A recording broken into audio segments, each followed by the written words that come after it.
Switzerland, the land of mountains, chocolate, and peace. For centuries, it's been the world's symbol of neutrality, untouched by the chaos of war. But what if that's only half the story? During World War II, while Europe burned, Switzerland walked a fine line, one that often blurred the boundary between neutrality and complicity. Today, we uncover the story Switzerland doesn't like to tell, how its so-called neutrality came at a cost.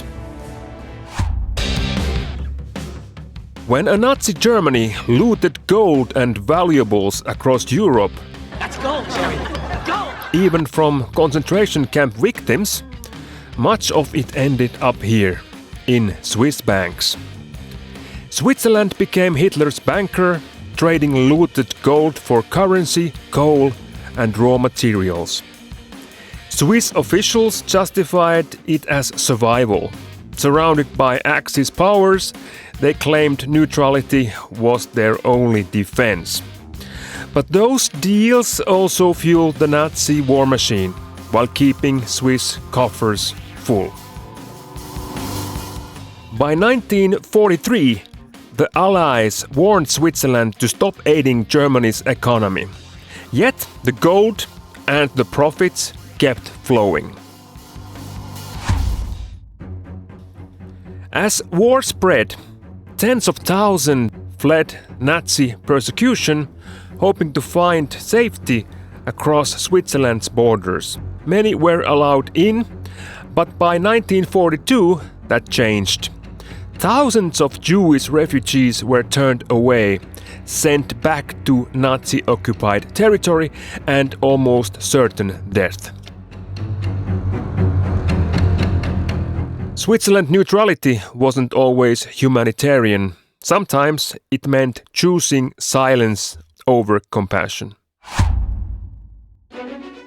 So Switzerland tried to stay out of the war, but the war didn't always stay out of Switzerland.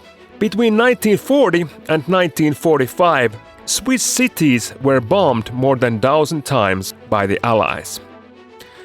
The worst came on April 1st, 1944, when US bombers dropped over 60 tons of explosives on the border city of Schaffhausen, killing 40 civilians. Washington called it a tragic mistake, navigational errors, bad weather, and so on.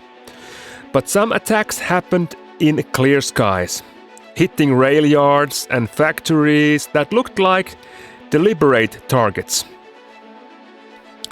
The Allies were angry that Switzerland was still trading with Germany. Some historians believe that these mistakes were subtle warnings to stop doing business with the Nazis. After the war, the US apologized and paid $14 million in reparations, but the message had already been delivered. Even neutrality wasn't a shield.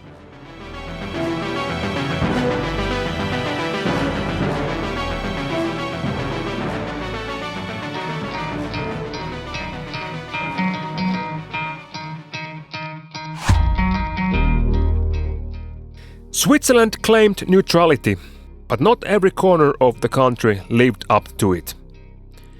Near Lucerne stood a camp called WW2, officially for foreign soldiers who entered Swiss territory. Many were Allied pilots, Americans forced to land or shot down by Swiss anti-aircraft fire. Instead of humane treatment, they found a nightmare. WW2 was run by a Captain André Bequin, a Swiss officer who had studied in Munich and was openly a Nazi. He wore Nazi uniforms, he praised Hitler, for example, he signed his letters Heil Hitler, and ruled with brutality. Prisoners lived in filth, straw beds, starvation rations, beatings, and solitary confinement, one US pilot said, "We expected Swiss neutrality. What we got was Nazi captivity." After the war, Pequeen was court-martialed for abuse and corruption, but never charged as a war criminal. It wasn't until 2014 that the US finally recognized the airmen held there as prisoners of war. Even in a neutral land, the war shadow could take human form. And now you know where we are going. Let's hit the road and find that WW2.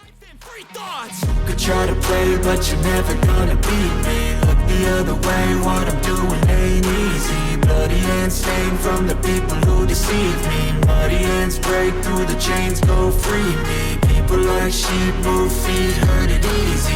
You don't wanna be fast asleep when they scheming. Better stand tall, ready for a fight, believe me. When they try the chains, you can say no, free me. Alright, my friends, we are in the location of the camp, WW2.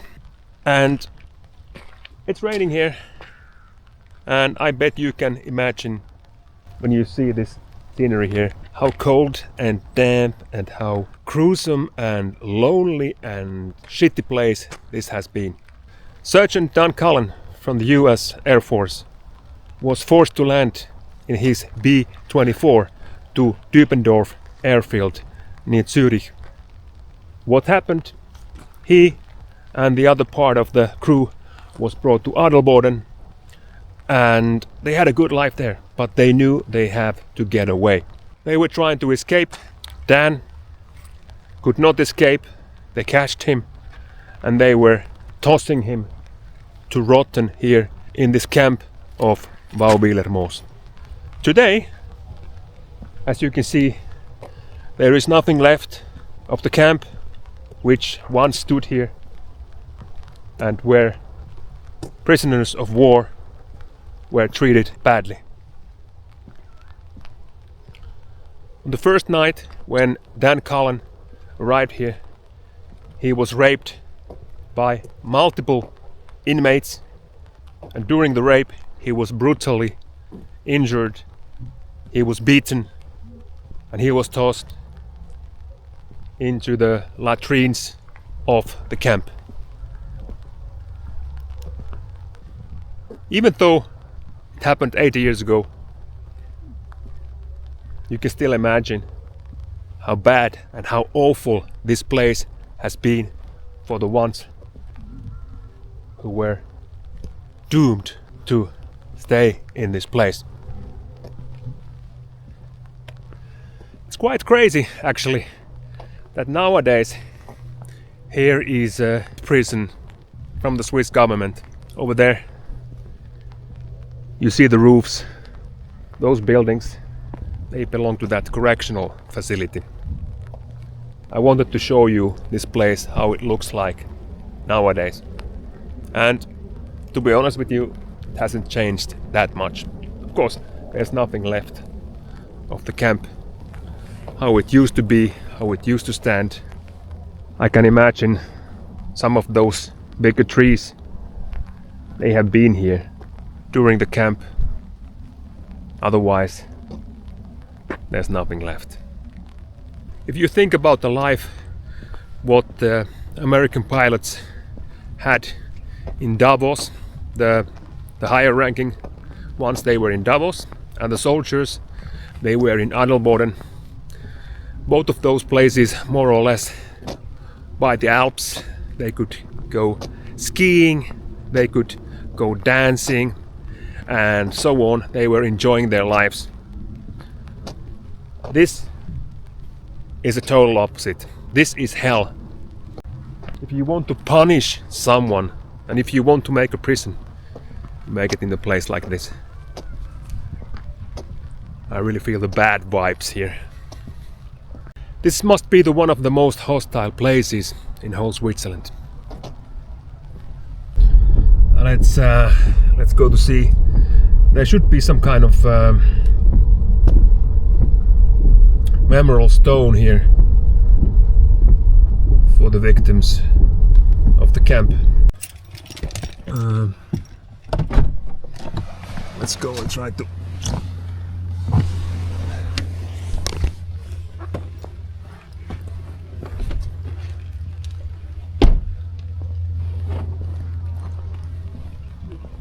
Okay, here's the memorial stone.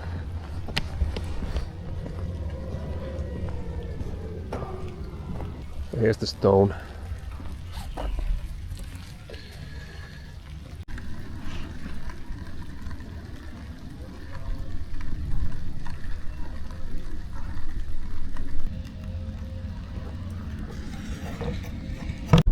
Alright guys, I've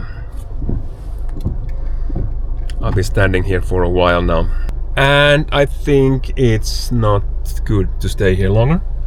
I get some suspicious looks from people going by, and yeah.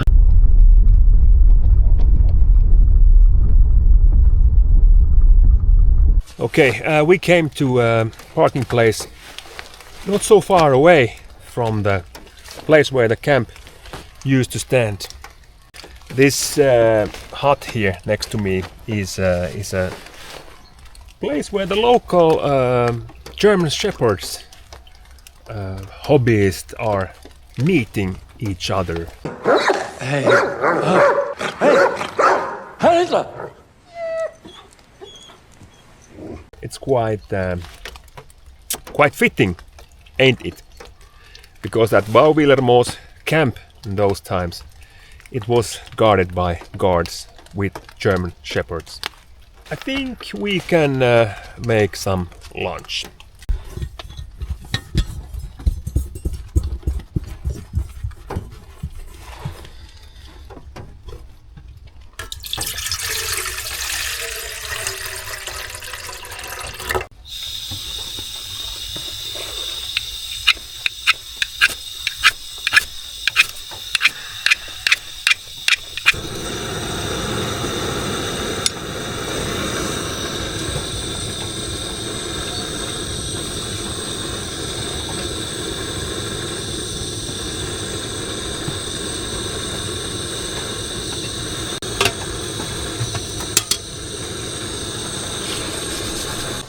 Alright guys, today's pasta is not pasta al salmone, but pasta bolognese. This time we are having something from our Swedish brothers, Blåband. Blåband is a trademark to trust if you buy this kind of dried meals for camping, I'm telling you. Okay. I think that's warm enough, don't you think? Doesn't need to boil, since this water is tap water.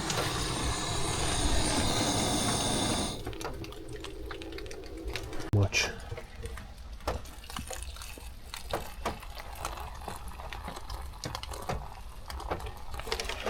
I think that's enough.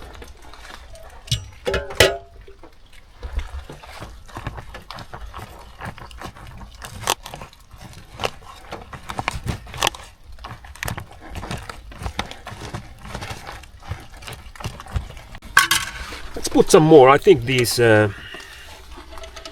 macaronis, the pasta, I think it's sucking some water inside. Also the sauce.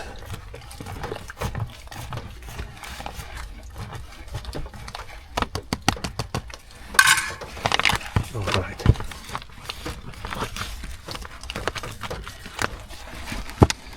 And now we wait. How long should we wait?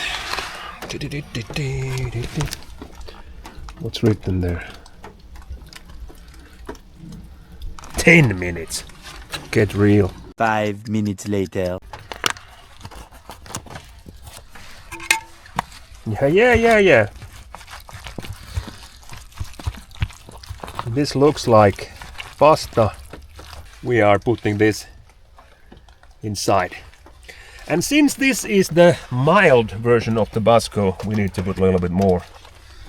1, 2, 3, 4, 5, 6, 7, 8, 9, 10, 11, 12. I think that's enough. I'll tell you more about this place. This used to be a place where there was a lake, but I think the local farmers, they saw that, hey, damn, if we dry that lake, we will win a lots of land for farming, and they did that. The only bad thing was that also at the same time there was lots of water, birds, amphibians. They were living here in that lake, and it got destroyed almost totally. And then the canton of Lucerne, they noticed what's happening. They said, It's time to stop! okay, what about having some pasta? I almost forgot. Let's give it a go. Oh yeah, oh yeah.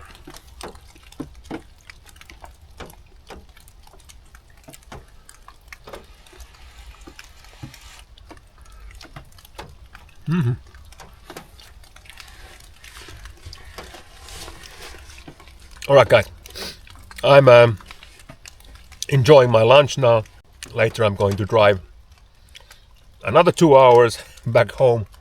I think this was worth it. Coming here, seeing the field where the camp used to stand, and just feel the bitterness of this place. Hey, if you haven't, please subscribe to this channel, put a thumbs up. If you want to comment, write it here below. And guys, see you next time somewhere outside. Ciao! 100 amerikanische Techniker sind nach Dübendorf gekommen, um über 60 amerikanische Bombenflugzeuge, die hier interniert waren, wieder flugbereit zu machen. Bis vor kurzem durften wir solche Maschinen, wie sie vor unseren Augen notlandeten, nur ausnahmsweise aufnehmen. Jetzt können wir sie Ihnen aus nächster Nähe zeigen.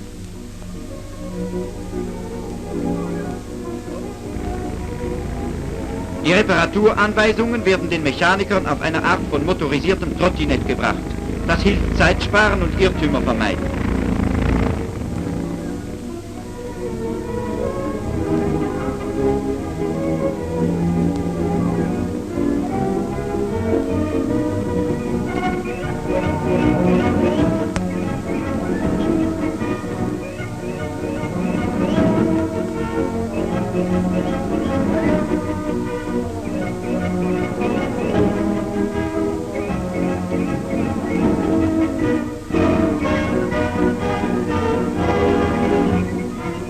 So werden die kriegerischen Vögel wieder gesund.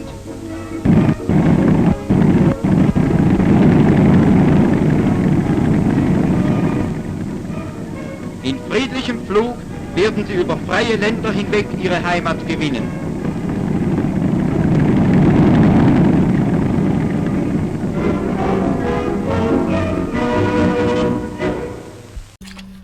Oh, this military canteen. It's nice warm.